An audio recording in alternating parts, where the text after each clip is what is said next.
You know, when you learn the secrets to hitting your irons flush, it becomes really easy. You look forward to hitting that mid-iron out of the fairway because you know you're going to hit a good one, and most of your playing partners are going to struggle hitting those shots.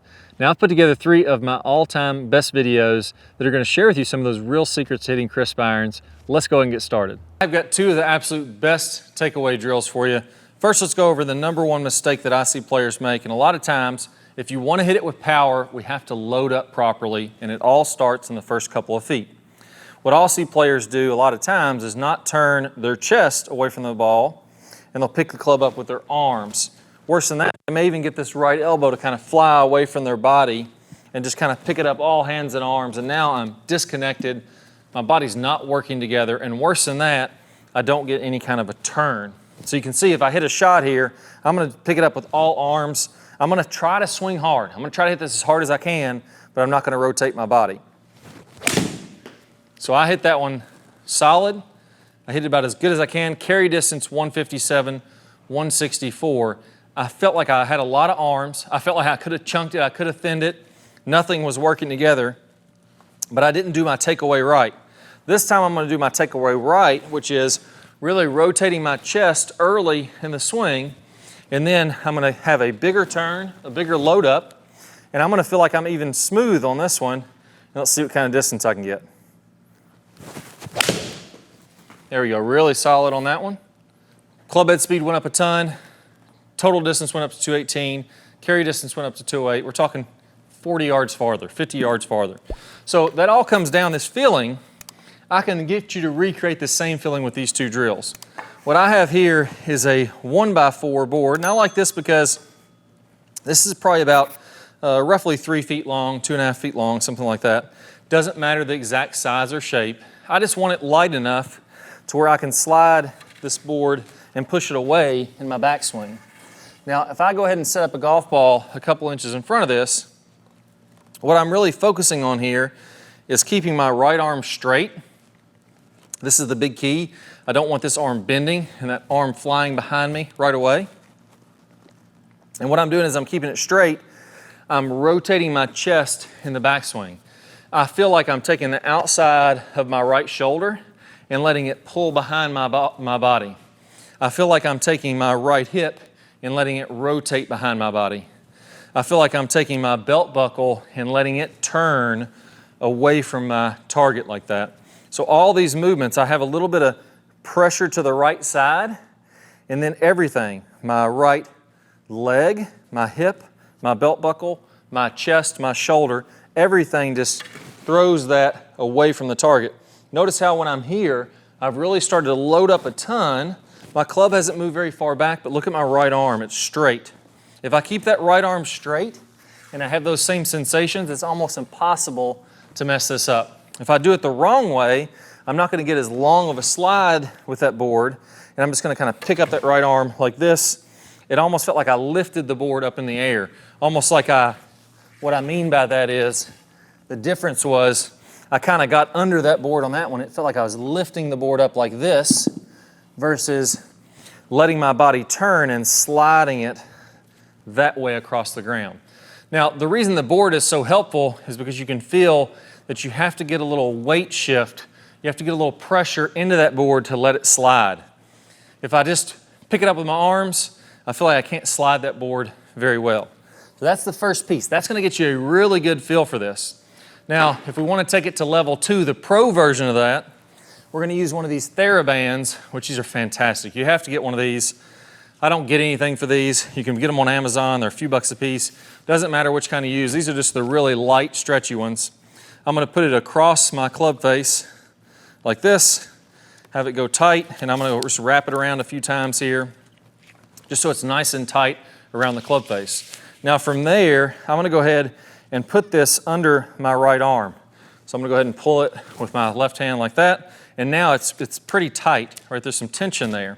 But what's going to happen is, if I do this one-piece takeaway, I should be able to take that club all the way back to here.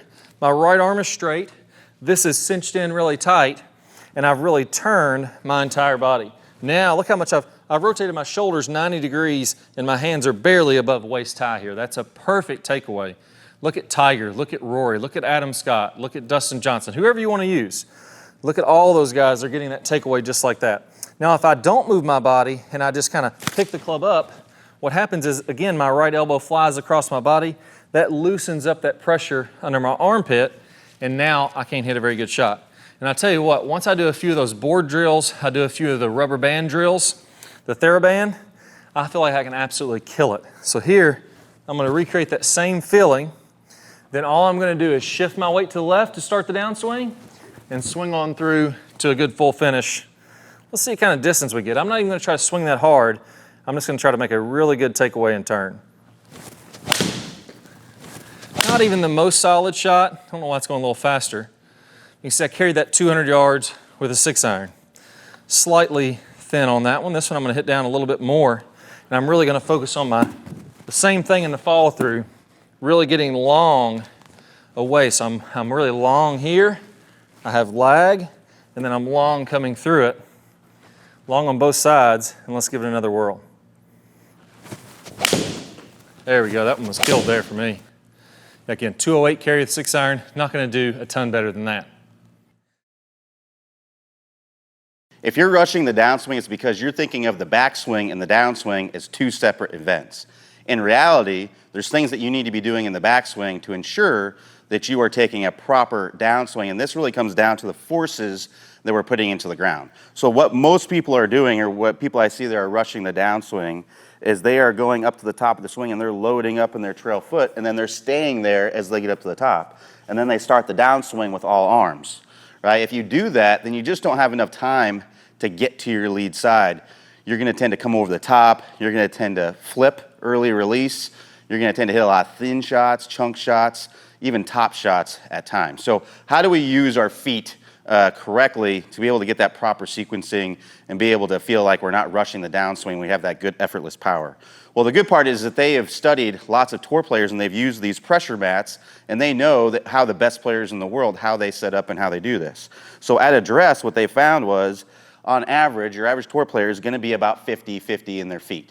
So the pressure that they're putting into the ground, the total pressure, is going to be about 50% on the trail side, 50% on the lead side. Now, those aren't exactly the numbers, but I'm just kind of simplifying this to make it a little bit easier for you, but it was basically 50-50 at address.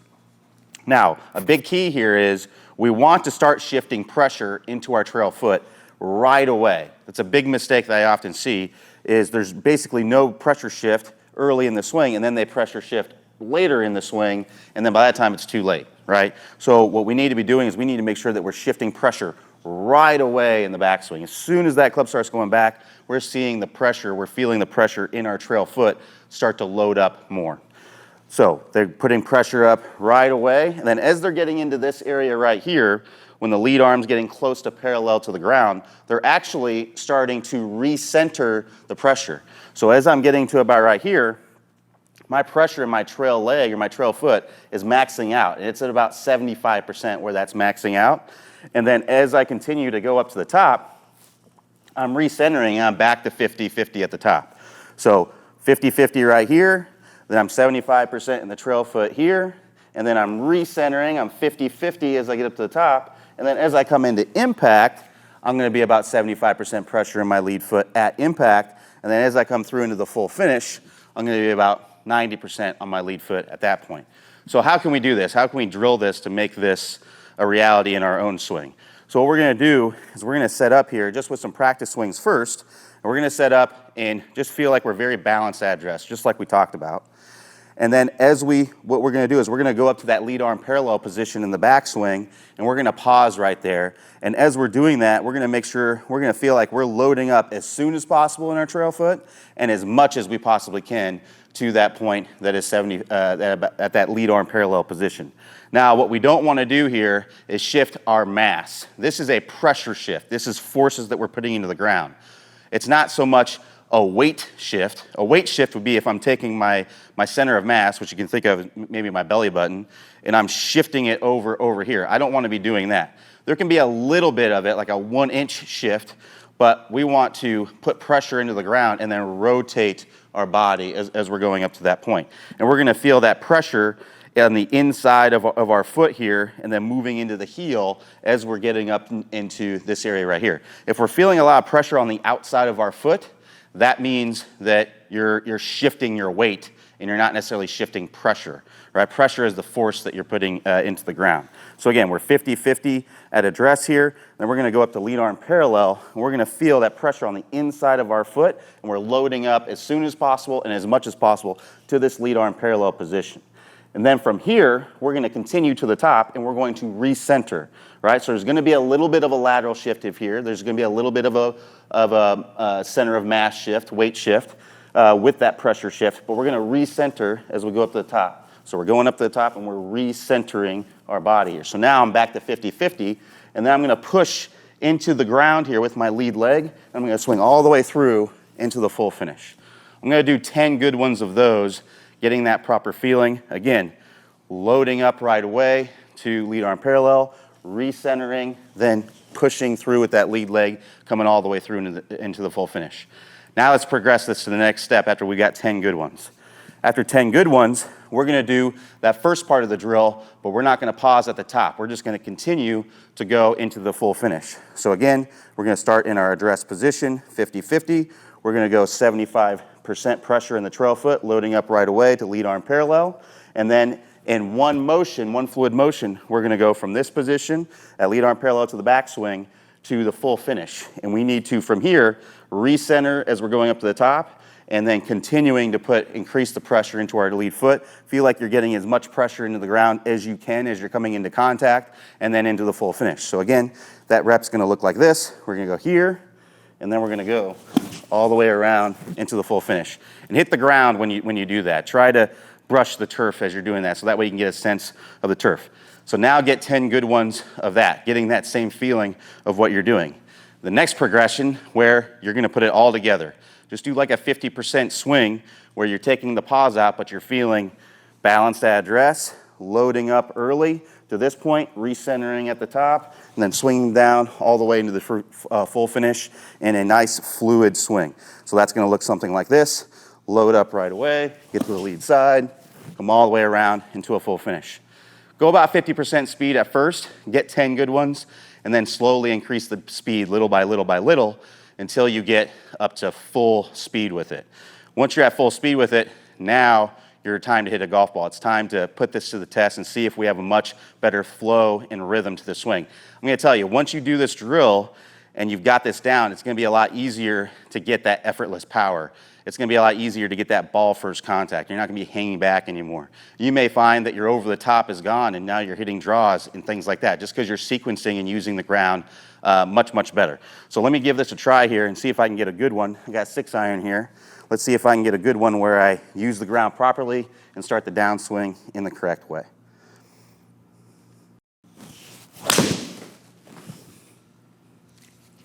All right, so that's a nice little draw there. It's a pretty good 6-iron for me. Let's dive right into it. If you're gonna be a great golfer, you need to learn how to hit the ball low and compress it. Here's a great drill for that. I put a towel about 6 inches behind this golf ball, depending on how thick the towel is. Where I've rolled this one over, it's probably about a 1/2 inch tall off the ground. And what I'm gonna do here, if you wanna hit it low, I gotta get my weight to shift to the left. I feel like I'm pressing into the ground with my left foot, then I start the downswing. So I have to press and then swing down. That gets me to miss this towel, and it puts me in a position where my hands can now lean in front. Now, what the pros are doing is they take the normal amount of loft, this club shaft straight up and down, and they lean the shaft forward, meaning that my hands are in front of the golf ball at contact, and that takes loft off this club. So the more you lean the shaft forward, the less loft is on this club face. Pros are taking about 30% of the natural loft off of whatever the iron is. So this is a 6-iron, normal loft is 30 degrees. I have 10 degrees of shaft lean. My hands are way up here to hit a good 6-iron. For this shot, I'm gonna go even extra. I'm gonna press into the ground. I'm gonna try to get 20 degrees of shaft lean to where this thing is a bullet, just super, super low. Let's go ahead and try that out. There we go, I like that one. That felt pretty low to me. Vertical launch of 11. Most of the time a 6-iron should launch somewhere around 17. That's pretty low and penetrating. I could go even farther than that if I want to, And there's one little trick that'll help me to do that. So we got to get our weight left. Even though I had a little loft on it, it still went 208 yards carry with this 6-iron because of the technique I'm about to show you. Now, if I'm going to hit this shot well, or any full swing well, I need to have a bunch of lag. So my hands are in front of my right leg. This club is still parallel with the ground. And then here's the big key. If I'm going to hit a fade, a draw, any of these shots, the club has to come from the inside. So if I have the club out here, even if I'm hitting a fade, I don't ever want to get the club out there. That's not what the pros are doing. They're getting it from the slot, getting it from the inside. And when this club is parallel to the ground, what's called last parallel, it shouldn't be pointing toward the target. It should be pointing out to the right of the target, or the shaft should be to the inside like this. Now, once I'm from there, it's easy to rotate through this shot and de-loft it a ton if I want to. The second trick to this is I'm going to twist this club down. When I twist this club, it closes the face and it also de-lofts it. Let me show you exactly what I mean by that. So I'm just turning this club like I'm twisting it like a dial, like that. Let me set this club up to the ball and do the same thing. I'm going to twist it just like a dial, and I've closed the club face. And you say, okay, I get how that would make it go left. How would that make the loft go off? Well, now I have to lean the shaft forward almost 15, 20 degrees to get the face square again. So the more I close this club face like this, the more I have to add shaft lean to square it up. You see, if I keep my wrist flat and I add shaft lean, I don't twist the club, it's wide open. So now I've got the shaft lean, but that ball's going way out to the right.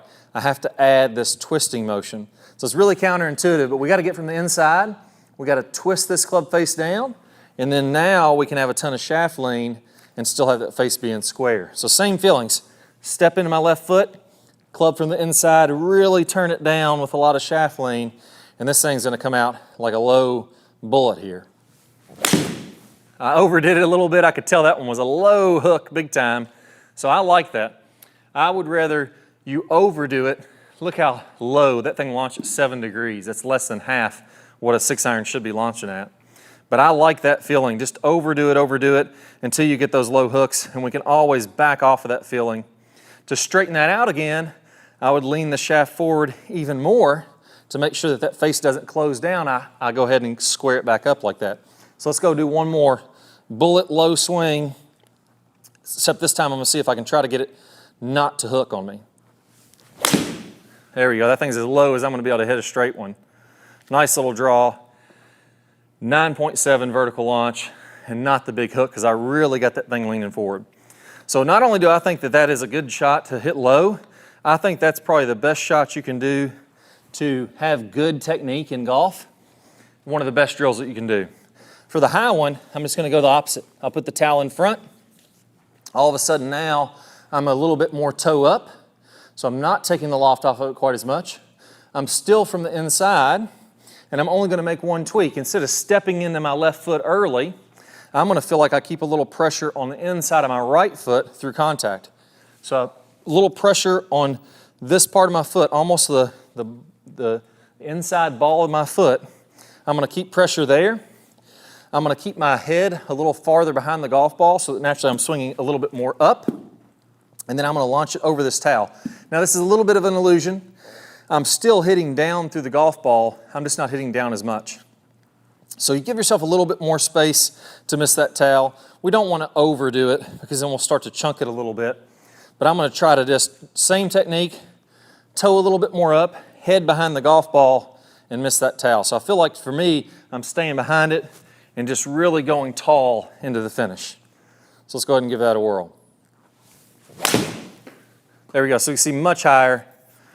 Hard to tell on this computer screen. That thing is a mile in the air. The launch angle was 17.5, up from 7 the one before, so more than double. Ball went way up there in the air. I hit the towel, but that's not a big deal. You can play around with where you put the towel. It's more just a visual reference for you to get the general idea of what to do. Now, from there, the last thing I would say is when I'm hitting this high one, I want to finish high. I want my arms to go up high. If I'm hitting a little lower, they're going to come a little bit more to the left. That's the last little key there that I think really helps a lot of players to do this. Same thing with the fade and draw. I like to have a little visual feedback. This impact bag is from Eyeline Golf. I like this one. If you don't have this, use a rolled up towel, use an old pillow, use whatever you want to use. I just like this because it's great for a lot of drills. I'll put a link somewhere on this page in this video. If you want to buy one of these, you can buy it from that link. They do give us a few bucks if you buy one from there. If you don't buy it from me, buy it from somewhere else, that's completely fine. But it helps us support the channel, help making these great videos when we're doing this. So the impact cube for My Line Golf, what I'm going to do to hit this draw now, give myself a little visual reference. I'm going to put this in line with the golf ball, and I'm going to put it about a grip length behind the golf ball. So this is a straight shot. What I've done is I've made a little zone here to where I'm going to miss this bag. I'm going to start out with the draw, and if I get this from the inside, it's much easier to swing inside out and let that release. The last piece here for this draw that almost everybody gets wrong is I have to let that hands roll over much faster than you think. I'm going to get it from the inside slot. I'm going to release it, and when my club gets about parallel with the ground in the fall through, I want to feel like this face is pointing down to the ground. So I've really got it in the slot here, and then I'm letting that thing roll over hard. I'm going to exaggerate here, miss this impact bag, really let it roll over to show you can really hook it if you're doing this. There you go. That should be a big sling and hook. And that's pretty good with a 6-iron. I can't get it to move much more than that. The spin axis of that golf ball, I know this doesn't mean a lot to a lot of people. 20 degrees to the left, that thing's really got a lot of curve on it, which is great for this drill. I can always tone it down, but again, I'd rather you hook the heck out of this ball than to have it just barely turn over. We can always dial back on it a little bit. I'd rather feel the extreme first. If I want to hit a fade, I do the opposite. I put it in line with the golf ball, put the golf ball about one club shaft length here. And with this one, that ball, if I fade it, is going to graze that bag. So I actually like to give myself a little extra room, have that stick out about an inch or so outside of that. I've found that most players don't have trouble fading the golf ball. So just a little small visual reference like this. If you want to make it even more of a visual reference, you can put something else, and now it makes this path the direction I'm trying to swing. I'm going to be a little bit open with my stance, and when I come through to the follow through, I basically want to be toe up, this toe straight up and down here, instead of with that big draw, I was releasing that club like that. So look at my forearms, draw versus fade. I'm not going to roll my forearms as much in the fade. So now I've got this visual cue. This is a really easy one for most players. Line up a little left. Here's the one thing that I think, if you're ever hitting a fade, this is the part you need to know if you're going to hit it well. You still come from the inside. So in a fade, that club doesn't get out here. If this is straight down my target line, when I'm in my downswing, the club is coming from here, and it just releases out in front like that. So if you look at all the power fade hitters, the power comes from still being shallowed out in the slot rather than getting the club out there like that. So let's go ahead and give this one a whirl. There we go, nice little fade. Again, not too tough for most players. If you do those 4 drills and you get control of this club, that way you can play golf and be in control of your golf game. Now, most players in my experience have never been shown the right way to release the golf club. We're told that we need to do something with our forearms to release the golf club, but that's not exactly what the pros are doing. Most players are using what I call kind of a rolling method to square the face. Well, I want to share with you the anti-roll method, the right way that the pros are squaring up the face. Whether you're playing this draw or you're playing a fade, you have to know this if you're going to hit it well. I recommend you nail down the draw with this anti-roll method. Get it to be like clockwork, where you know you can hit that draw every single time. I'm going to play a preview for that video coming up right now. It's called the anti-roll method, and I can't wait to share with you the right way to release the club once and for all so you can start hitting some great shots. All you need to do is go ahead and click the card, one of those little buttons that pops up somewhere on the screen. If you don't see that, don't worry. Just go down to the description below, click the link there, and I'll give you instant access to that video. Best of luck. Let's go ahead and get started with the anti-roll method. Here's the bottom line. If you've been taught to roll the club in the early downswing, that causes the shaft to get steep. And that steep club causes all your problems. It causes you to hit it way behind the big hitters.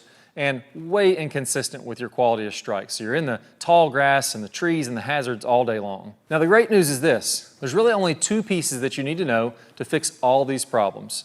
The first one is we need to learn the proper way to square up the club face. Instead of rolling the forearms and getting steep, there's another way that the pros do this. Once you learn this right way to square up the club face, then you can shallow out from the inside and everything starts to fit together. Now I'm going to teach you this right now in what I call the anti-roll method. You may also hear this called the motorcycle move or the tour twist, but let's walk through exactly how to do that. Now what I want you to do is go ahead and go kind of in the last parallel in the downswing. So here, I want my hips to go ahead and be opening up. I want my club to be parallel with the ground, and I want my hands to be in front of my right thigh.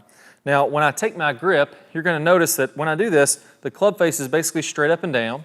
So if I'm looking at it from this angle, you'll see the face is straight up and down, and my logo of my glove is pointed out in front of me. Now from there,